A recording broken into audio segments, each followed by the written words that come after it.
आणि हे काय फुलं वगैरे काय विशेष? अहो ही फुलं आपल्या बागेतल्या झाडांना इतकी छान फुलं येतात ना. आज चिंगी गेली होती, ती घेऊन आली ही सगळी फुलं आणि त्याच्याबरोबर चाफ्याची फुलं पण घेऊन आली. वा.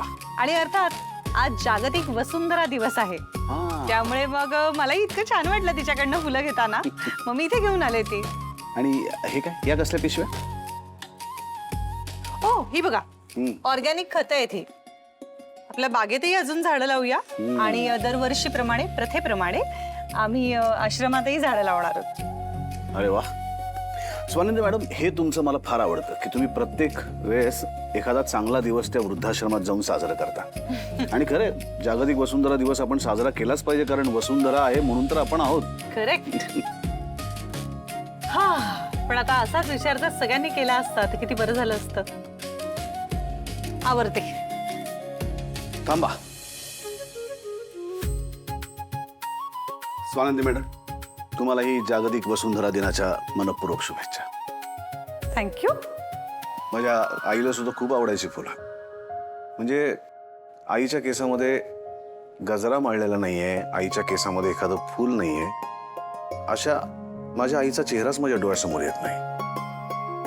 म्हणजे ती असं एक फूल तिच्या केसामध्ये कायम असायचं आणि कधीतरी ती तिची अत्यंत आवडती अशी पांढरी साडी नेसून यायची ना, असं वाटायचं साक्षात सरस्वती उभी आहे माझ्यासमोर.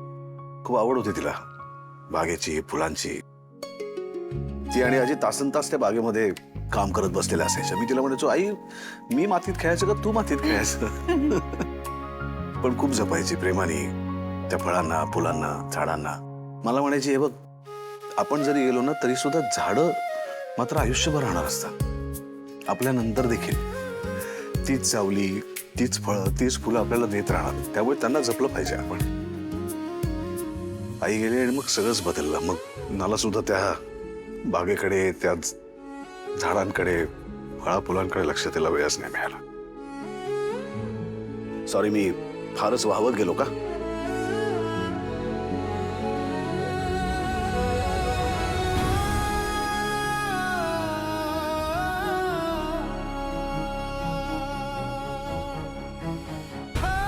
हे घ्या तुम्हाला माझ्या आईच्या आवडीचं चाफ्याचं फूल.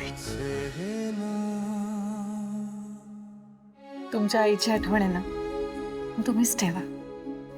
माझ्याकडे माझ्या आईच्या खूप आठवणी आहेत,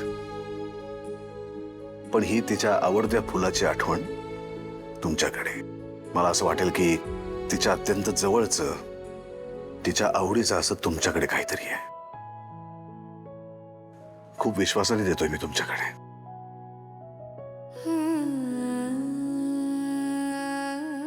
थँक्यू. वेलकम.